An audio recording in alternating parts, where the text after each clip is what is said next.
Hello farming family, welcome to Alipat Farms. I always say there is money in the soil and you always need to get your hands dirty. Here we go. Today we are on okra production. We want to give you all the necessary factors you need to consider when you are beginning an okra production. Okra is one of the profitable crops that you may like to venture into, a very profitable one. But there are factors to consider before you start this production. You need to know all the procedures necessary before you get into this production. So first of all, is today your first time on Alipat Farms? Kindly give me this. Click on the subscription button and also follow Alipat Farms on all the social media platforms. So first, what you need is to get your land. One of the factors that you need to consider is to get your available land, the availability of land. You know, you can't crop without having a land. So it's very necessary that you need to get your land. Very, very important. After getting your available land, make sure that the land is situated at a convenient place where you can, the access road is okay for your produce to get to the market as soon as possible. So you consider all these factors, not just getting some land anyhow or anywhere, but you better have to get a land which are accessible. So after getting the land, you also need to consider your water source. Water source is very important. It's either you are going to drill or you have a stream or a river nearby that you can irrigate in case of a drought. So you need to consider that aspect too. The water source is very important. After getting the water source together with the land, your next thing you have to access is the market. It's very important. You can't just grow without accessing the market. You need to know your market. So the market should be like you consulting buyers. Finding buyers for your produce that you want to produce. So you get that also available. So market access is very important. Then once you are getting all this, you have already planned for your cropping calendar. You know when to plant your okra or sow your okra seeds. It's very important. You just don't need to sow it at any time. You need to read your cropping calendar very well. Follow Alipat Farms for your cropping calendar. You follow for a cropping calendar. So cropping calendars are available for sale. So once you contact Alipat Farms, you have all these cropping calendars. Another aspect of the market access is once you have your market access and everything is set, you then look at your management. You know, management is very important. So your farm workers, those who are going to be on the field to perform all the necessary activities on the ground. So you need to consider these people. So you have either you are going to use labor for the cultivation or you are going to get a permanent workers for your farm. Once you have them, you start with your land preparation. You clear the land, you take all debris and everything, you apply your herbicide if necessary. You want to apply herbicide, you apply it. And then after applying the herbicide, you need to get your seeds. The seed is very important. You also have to consider the variety of seed that you want to cultivate. We have so many kinds of varieties. You know, we have a Sontem, we have the Crimson spineless, we have Yodana, we have a whole lot of varieties. We have a lot of, we had a high variety. We have so many varieties. So your preferred variety, the one that the market prefer at your area, you consider that one to accept. So you get your seeds, then you go on the ground. Okra is sold 3 to 4 and somehow 2 seed per hole with a distance of 60 centimeters within rows and then 70 to 75 centimeters between. So you have to consider all this. You have to use 60 centimeters within and then 70 to 75 centimeters between. That is okay for your planting spacing. So you have to use your recommendable variety of seed or the best variety of seeds to cultivate. 2, 3, 4 seeds per hole. 2, 3, 4 seeds per hole. So you check about the germination percentage of that particular variety that you are cultivating. Good. Once you have that done, you get your people to go and plant. You go and then you plant your seeds. So after planting the seeds, you wait for germination. When it germinates, let it take like 1 to 2 weeks, approximately 2 weeks after it has germinated. before you apply your first fertilizer application. But note, once you plant your okra seed, once you sow your okra seed, there may be failure in germination. So you need to go back and refill the ungerminated ones. So you refill it, making sure that that's why it takes approximately by 2 weeks. By that time, you have resow it or refill it for your fertilizer application.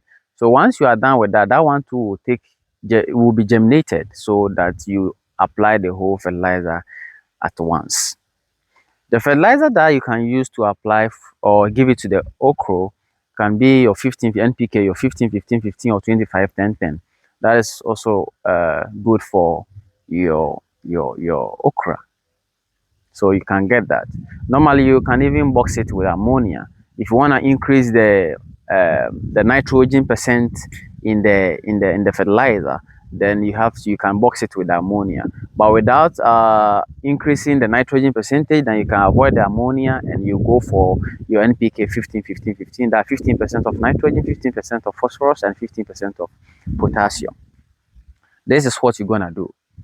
So after your application, 2 weeks after your application of fertilizer, you know, once okra germinates, okra attract insects.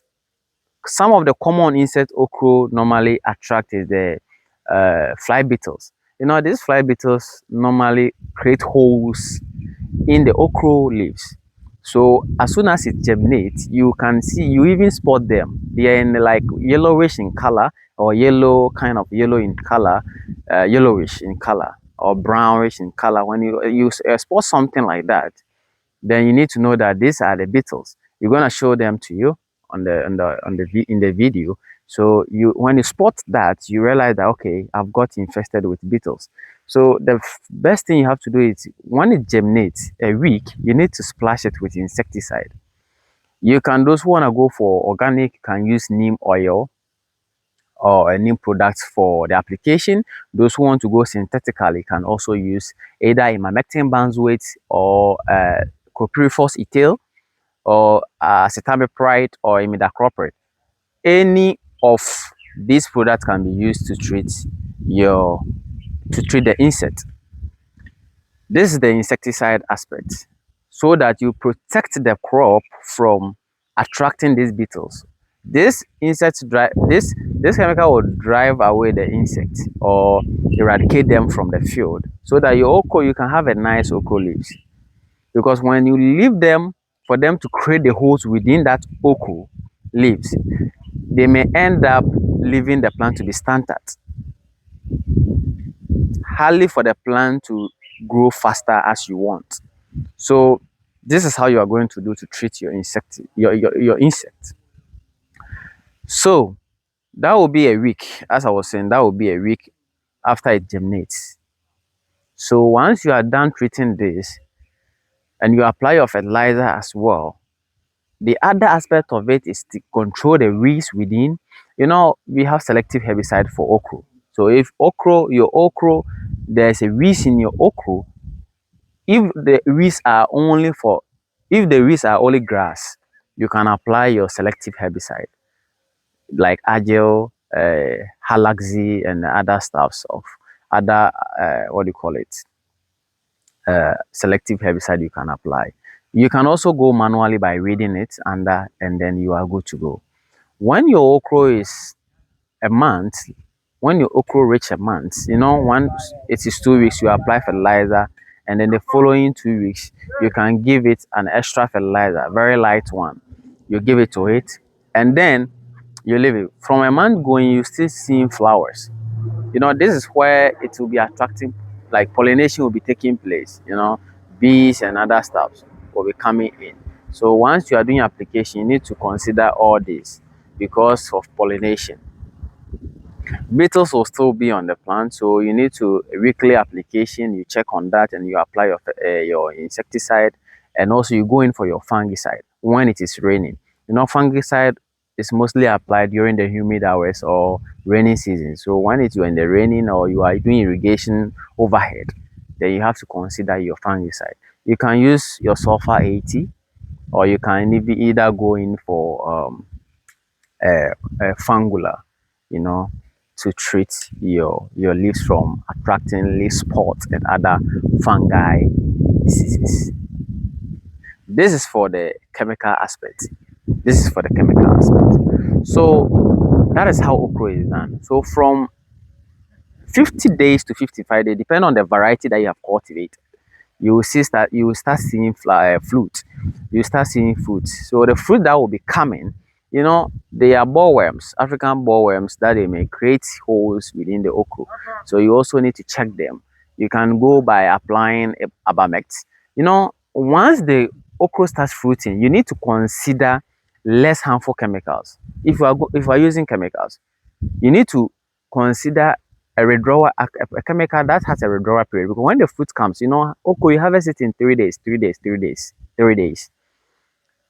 So when you start spotting insects on that fruit and you think, oh, you're gonna harvest this okra within 3 days, you need to consider application that you can apply, chemical that you can apply, and then within 3 days, the withdrawal period is off, or pre-harvest interval is okay. You can harvest it. So normally you can even go in for your neem that time to apply your neem products on the fruit. That one you can apply and harvest it the same day because it's organic. You can use the neem. Or when you start seeing fruits and they are insects, you can be applying, and maybe you'll be harvesting it within a week time. You can be applying chemicals like abamectin away, you know, that contain abamectin. This these chemicals has a withdrawal period of just 3 days. You can pre-harvest intervals is 3 days. So any product that has an interval to be 3 days, 2 days, 1 day, you can have that and apply for your crops, or to your crops rather. So this is what you're gonna do. After treating all these insects, after treating all these insects and fungi, then you are also considering your cultural practices, your waste control, some maybe pruning under the leaves. When some of the leaves turn yellowish, you have to take it off or something like that. You can consider all this. This is how okra is cultivated. This is how okra is cultivated. And you have your successful okra. Okra should be harvested in 3 days. When the fruits are on it, 3 days, 3 days intervals, you have to harvest your okra. If not, it will be over matured. So you need to consider that. You need to consider that. Another thing you need to also consider is that every crop required nutrients for it to yield as you want, you know, before you get the right yield that you prefer.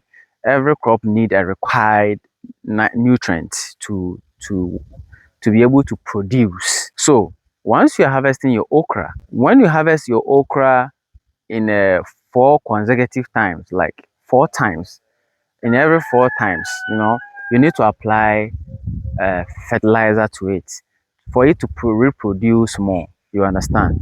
You need to provide fertilizer for it to produce more. So once you harvest your okra like 4 times, you need to apply fertilizer so that the okra can continue producing, whilst you also apply your necessary liquid fertilizers, because to have the yield you also need to consider your liquid fertilizers on the leaves, something like flowable fertilizers like multi-k, 1919, and then super grow and other aspects, or ajenkwa. These are some of the foliar fertilizers you can use to also help the plant produce more.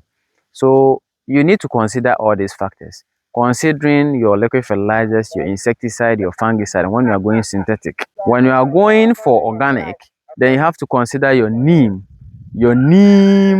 chemicals, you know, your neem oil, your organic chemicals for that can help the plant to produce. You understand?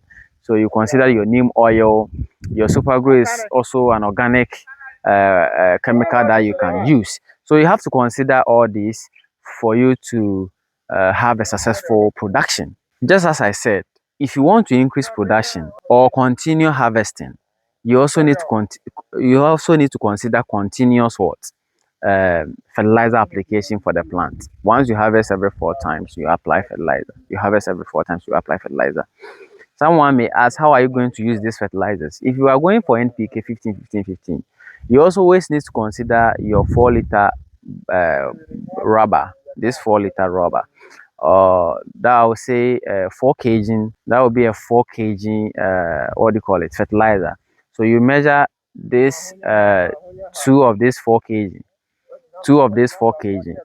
into your 250 liters drum.